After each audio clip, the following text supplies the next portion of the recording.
Baik,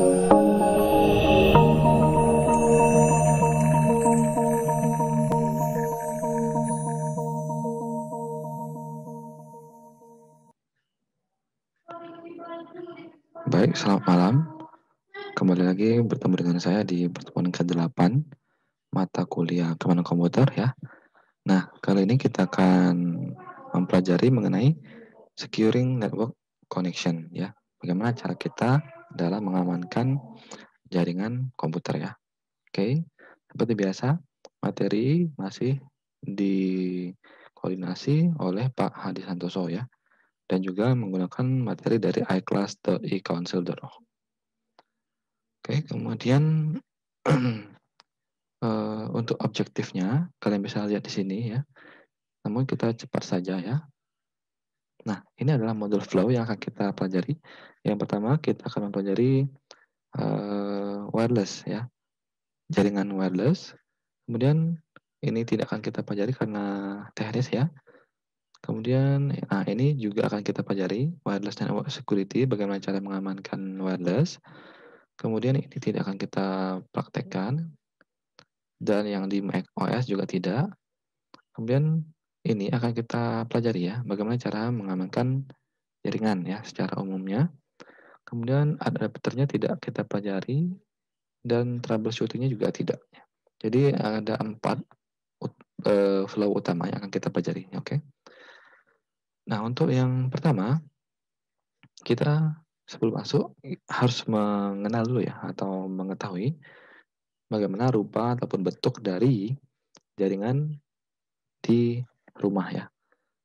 Nah, dikatakan di sini, a home network allows the computer to communicate with another. Ya, jadi satu PC ataupun laptop, komputer dengan perangkat lainnya itu bisa berkomunikasi melalui jaringannya. Nah, jika mereka sudah terhubung dalam jaringan, mereka bisa melakukan sharing file ataupun dokumen, kemudian melalui koneksi internet, kemudian bisa sharing printer, scanner, ya, kemudian bisa sharing alat-alat musik stereo, TV, sama device-nya game, ya. Kemudian bisa juga untuk DVD sama VCD burner-nya. Nah, untuk gambarnya secara struktur ataupun arsitekturnya seperti ini ya. Jadi internet itu digambarkan dengan gambar awan ya, biasanya seperti itu umumnya. Kemudian disambungkan melalui DSL ataupun modem ya. Jadi kalau di rumah-rumahnya kalian itu tidak nampak ya, ini kabel modem atau DSL-nya itu tidak nampak. Nah, tapi yang di rumah itu adalah routernya yang nampak, ataupun yang terpasang di rumahnya kalian itu adalah router ya. Jadi kalau kalian masangin di home ataupun layanan-layanan WiFi lainnya, itu pasti ada device ataupun alat yang dipasang di rumahnya kalian. Nah, itu adalah router ini.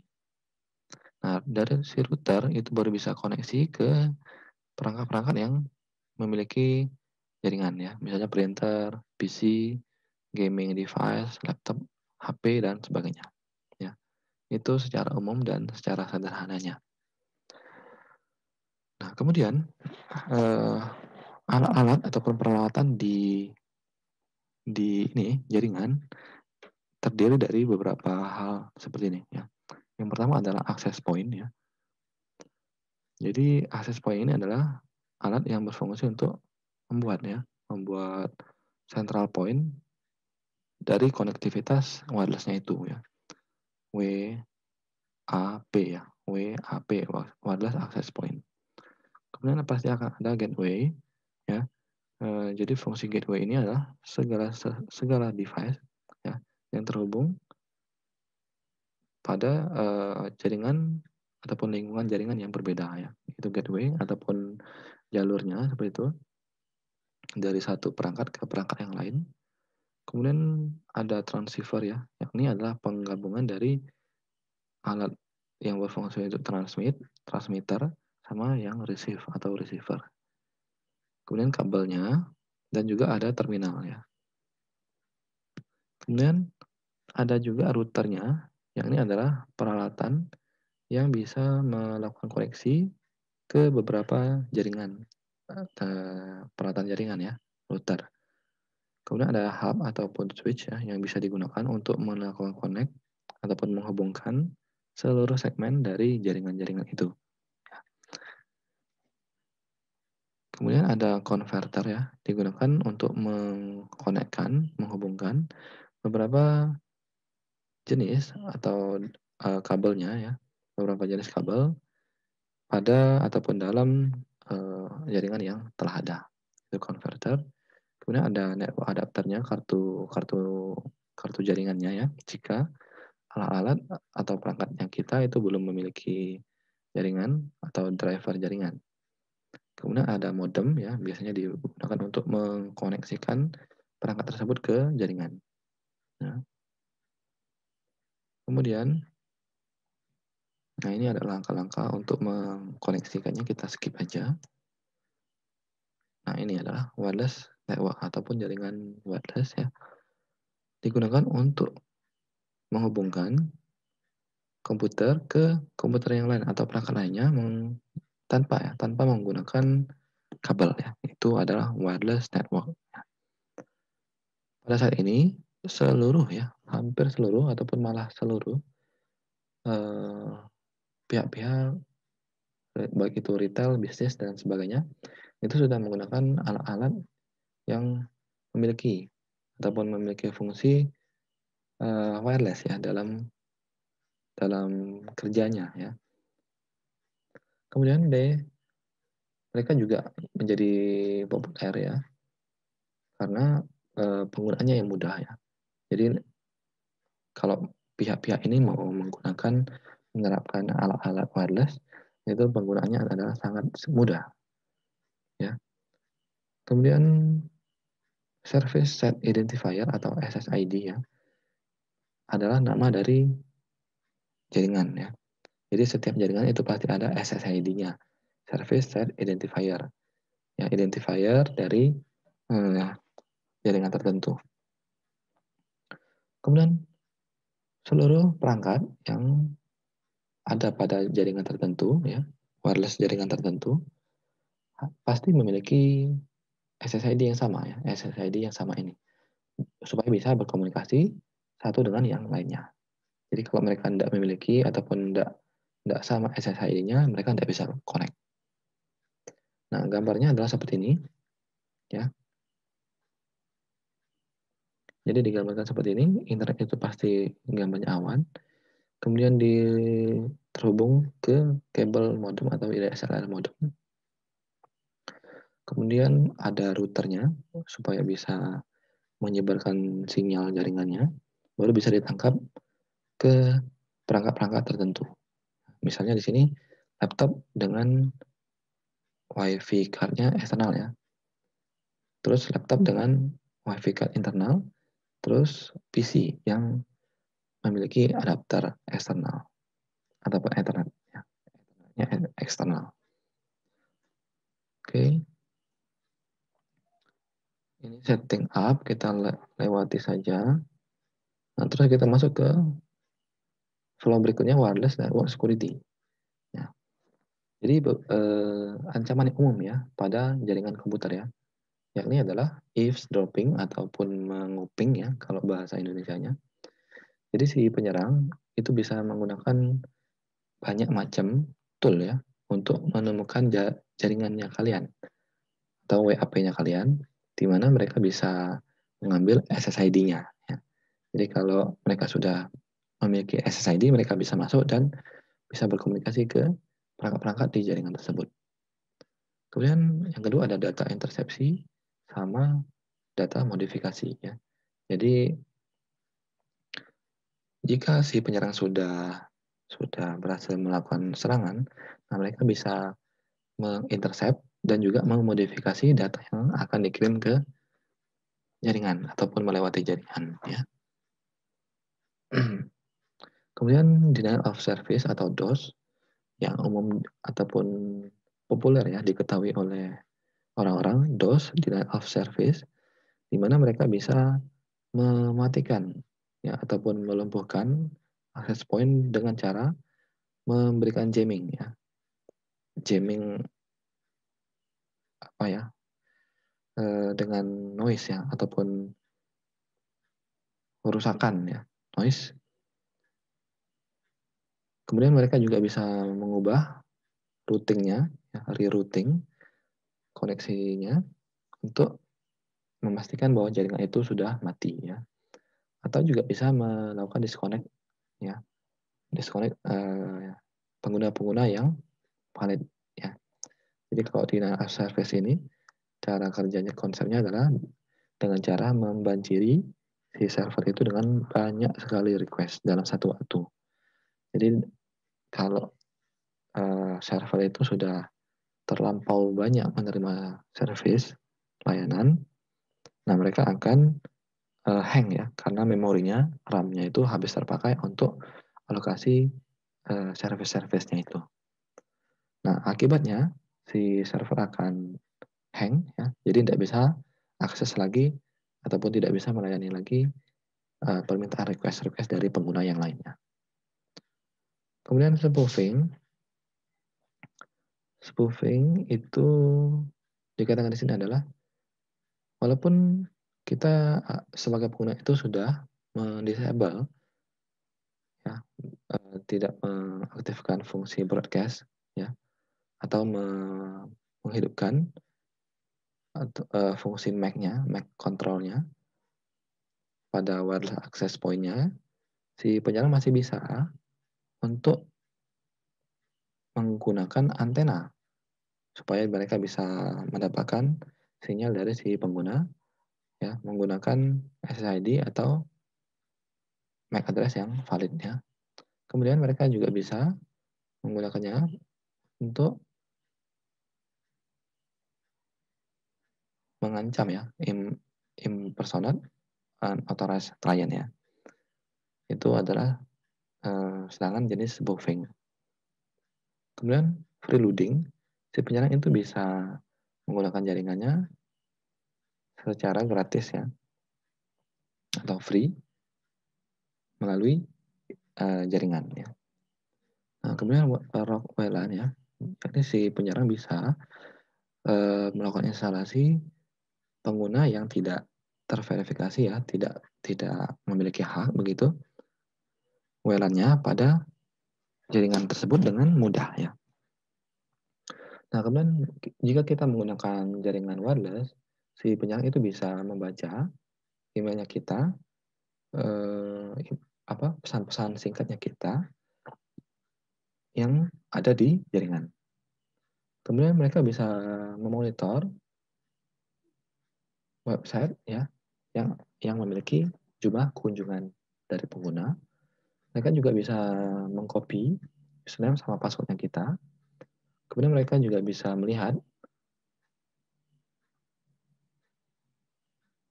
komputernya kita dan menyebarkan malware di komputernya kita. Kemudian mereka bisa menyimpan ya informasi-informasi yang confident ataupun rahasia pribadi dari si pengguna. Kemudian mereka bisa melakukan interupsi, menghijack, membajak service dari wirelessnya kita. Kemudian mereka juga bisa mengimplementasi WLAN ya, wireless LAN yang tidak berhak akses ya, unauthorized. Mereka juga bisa mengirimkan spam atau menjalankan aktivitas yang ilegal dengan cara menerapkannya di jaringan internet si pengguna. Mereka juga bisa memperlambat ya, slow down the internet performance, melambatkan koneksi dari internet yang ada di PC-nya kita. Nah, terus bagaimana cara untuk mengamankannya? Yang pertama kita harus performance monitoring helps ya. Jadi kita bisa menjalankan fungsi bantuan dalam mengidentifikasi koneksi ya lalu lintas di servernya yang kita tuju ya. Dengan cara misalnya ping seperti itu. Kemudian kita bisa memverifikasi bahwa akses point yang kita gunakan itu pas ataupun cocok dengan server yang kita tuju ya. Kemudian turn off the during extended period of use ya. Jadi kita harus mematikan atau menonaktifkan jaringan selama kita tidak menggunakannya. Jadi kalau kita sedang istirahat ya kita matikan saja wirelessnya. Kemudian revisit the WLAN network design for incorrect access point placement. Jadi kita harus meninjau kembali ya, revisit jaringan WLAN-nya kita, desainnya, supaya kita bisa mengetahui kalau ada penempatan access point yang tidak tepat. Kemudian do not connect to unprotected wireless network at public place. Jadi kita tidak boleh masuk ke jaringan-jaringan yang tidak aman ya pada publik ya, tempat-tempat publik ya. Misalnya di taman-taman seperti itu kan ada banyak public ini ya, wireless seperti itu. Nah, disarankan tidak bisa atau tidak usah connect ke situ. Kemudian kita bisa mengubah default dari SSID-nya kita dan mengubah the default administrator password. Jadi kita bisa mengubah password dari pengguna ya, administratornya kita, baik itu password dan username ya, secara berkala. Dan yang terakhir kita bisa disable or turn off SSID broadcast for the network as it makes the network invisible to the attackers. Jadi kita bisa menonaktifkan atau disable siaran ataupun broadcast dari SSID ke jaringan supaya tidak terlihat di penyerang ya. Lanjut. Nah, securing wireless network ya. Lanjutan dari yang ini detailnya. Kita bisa menggunakan fitur dari MAC address ya, filtering. Ya, jadi kalau di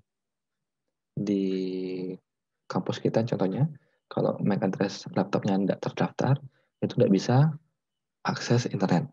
Ya, jadi seperti itu konsepnya. Jadi siapapun pengguna jaringan itu, kalau MAC address-nya tidak terdaftar, itu tidak bisa akses gitu ya. Jadi tujuannya seperti itu. Kemudian data transmitting over wireless network should be encrypted ya. Jadi kita harus melakukan enkripsi data terlebih dahulu baru kita kirimkan untuk mencegah serangan dari eavesdropping, intersepsi sama modifikasi ya.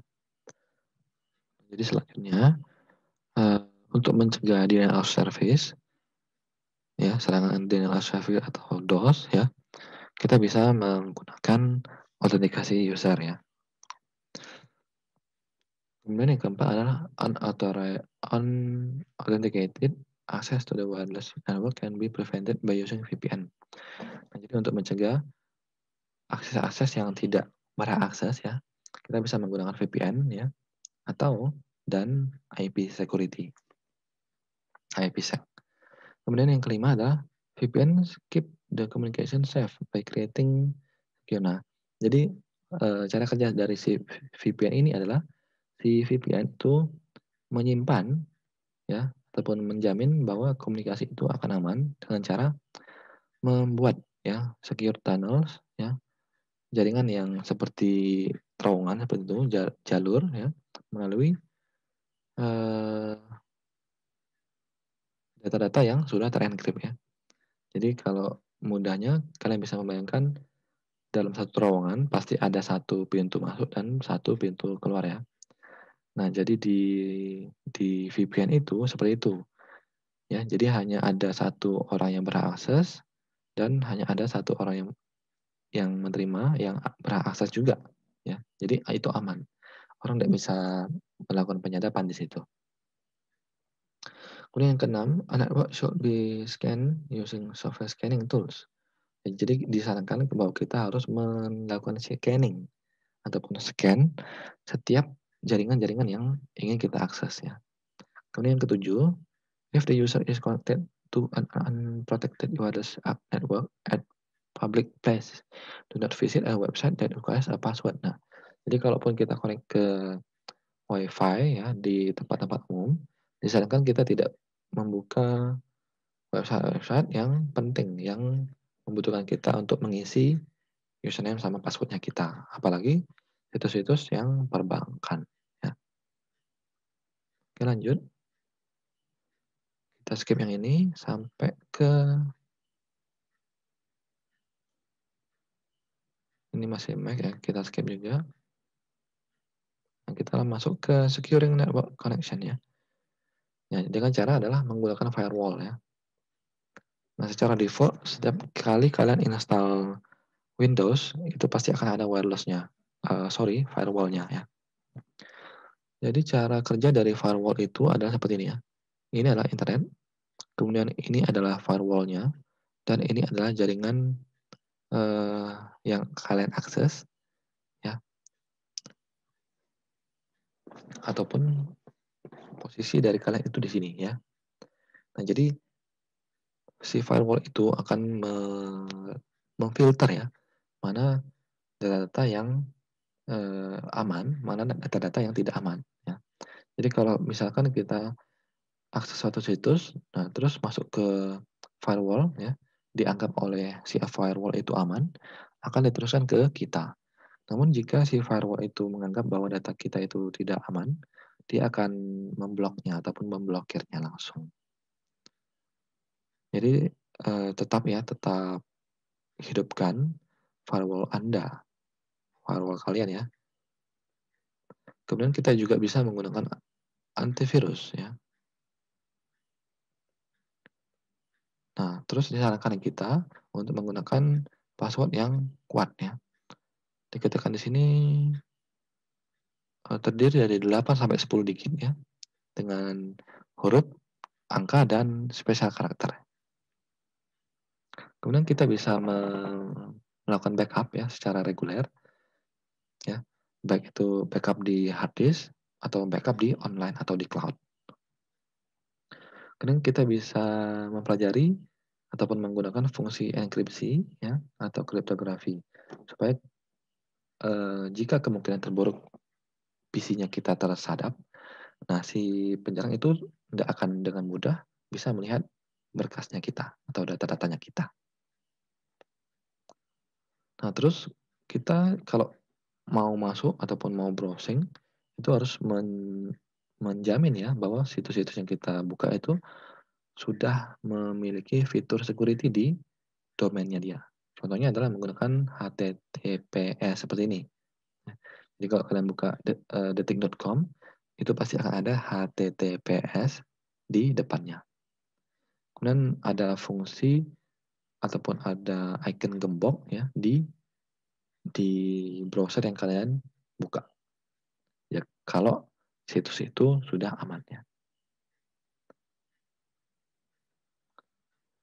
Oke, ini kita skip aja karena sudah terpapar di sebelumnya.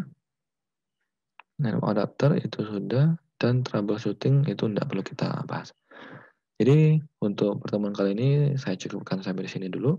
Jika ada pertanyaan, kalian boleh komen di video ini atau boleh juga japri saya atau boleh omongkan di WA grupnya kita. Oke, demikian. Semoga apa yang saya paparkan bisa dipahami ya. Dan salam budi luhur.